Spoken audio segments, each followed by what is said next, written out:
Ricardo Pacheco. I'm a resident here, I'm a neighbor, and I was able to, with the help of a lot of our friends and part of our group from the Jackson Heights Co-ops Alliance, we were able to put this together, so us to come together and basically,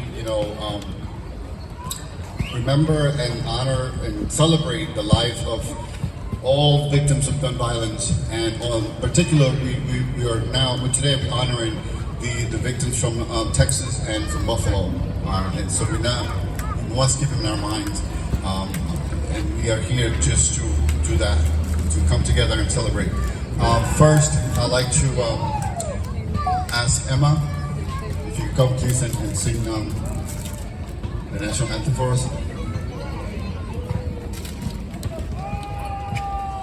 Oh, say, can you see by the dawn's early light what so proudly we hailed at the twilight's last gleaming, whose broad stripes and bright stars through the perilous fight o'er the ramparts we watched were so gallantly streaming, and the rockets red glare, the bombs bursting in air, gave proof through the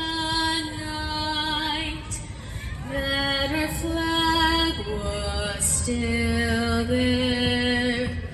Oh, say does that star-spangled banner yet wave o'er the land of the free and the home of the brave.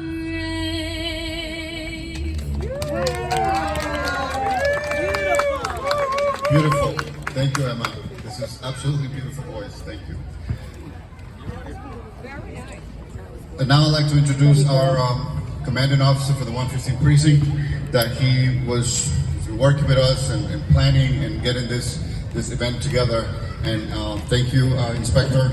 And if you'd like to come to the front and say a few words, please. I just want to say I'm very speechless. Wasn't prepared to really speak about this moment. I'm very honored to be here with many of you. Obviously, it's important. This incident touched all of our hearts. I mean, it was a person that, as a father, someone that sends his kids to school 5 times a week. I'm sure if you're a parent, I'm sure it really shook yourself a little bit. I pray for the families. Obviously, our young angels, and I just want to reiterate that the NYPD, and most specifically the 115th precinct, we're definitely dedicated to your safety and the safety of our children. The moment that incident happened, we sent out officers to every school within our precinct. Many of the kids, many of the parents, many of the principals, the teachers were very happy to see our officers there. We'll continue to do that.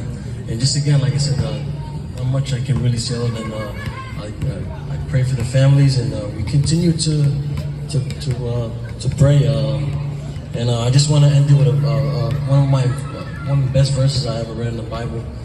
Blessed are the peacekeepers, for they should be called the children of God. So I pray that we continue to be peacekeepers, not only in our our churches, our synagogues, but also in our schools and our homes. So I'm very grateful to be your commanding officer and to serve you. And thank you very much, Checo. He's been doing a lot of great work and making this happen. I'm sure everyone played a part, but we're all here together. Thank you. Thank you, Inspector. And now I'd like to invite Frank Taylor, who's our Community Board 3 chairperson. Thank you very much, Richard. Appreciate it. As I said, my name is Frank Taylor. I'm the head of the Community Board 3, that has this area. These shootings, even one shooting is too much. I'm going to say that again. Even one shooting is too much. I need everyone here, and this is from a guy who's not running for office. I've been head of the community board for 4 months now. I'm retired corrections. I'm a CEO of my own business. I've lived in this area. My parents have lived here since 1956. I came back home in 2000. Bought a house down on Ditmars Boulevard. You have to be active. You have to have representatives that are active. But what makes them active is us. Because us is all we got. Whether I'm Jewish, I'm black, I'm Asian, whatever I am, I'm a person. I'm a human being. We're all human beings here. One shooting is too much.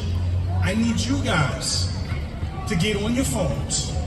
You know, we love to be on our phones and texting and everything. I need you to do that with our representatives. To make them make a bill where this will never happen again.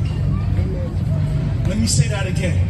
So this will never happen again. Once is too much. Once a day is ridiculous. We have to stand up and we have to stop this.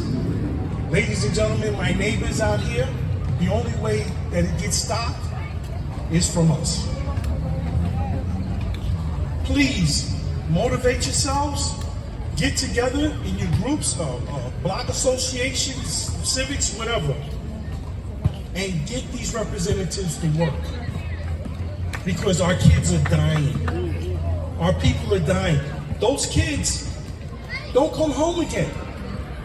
And those of us who have kids, you know it takes a long time to make a kid. I have one. I spent a lot of money on that kid. Fordham University, he's got a master's. I spent a lot of money on it. And God forbid, I'd lose my mind. Please don't let that happen in our neighborhood to anyone else. Please stand. Thank you. Thank you, Mr. Taylor. And now I'd like to introduce our Honorable Congresswoman Grace Menn. If she would like to say a few words for us, please. Good evening, everyone. Thank you so much, Ricardo. Thank you to the 115th Precinct, to our chairman, Frank Taylor, for having me here today. I am actually visiting from the next congressional district over. You may know that congressional district lines are redrawn every 10 years, and I will have part of Jackson Heights in the new district. So I wanted to be here. Thank you for including me today. I wanted to be here to stand with all of you as we mourn the too many lives that have been lost. And I am here as a congresswoman and as a public servant and local elected official, but I'm also here as a mother. I have a 12-year-old and a 14-year-old. We all saw this past week and the past few days the testimony on TV and on social media of everyone from the 11-year-old girl who had to lie in her classroom with pretending to be dead, smearing her classmates and friends' blood on her so that she would be able to survive. We heard from the doctor who had to treat some of these patients and victims, and we heard how the bullets from an assault weapon, an AR-15, ripped through the bodies of these young people to the point where they were unrecognizable. Some of them were decapitated. Some of them could only be recognized by DNA identification. This is the reality of these families. This is the reality of too many families in this country, and it doesn't have to be this way. No other country lives like this. No other country sees shooting and gun tragedies like we do here in the United States. And what Frank said was very important. I feel and I am hoping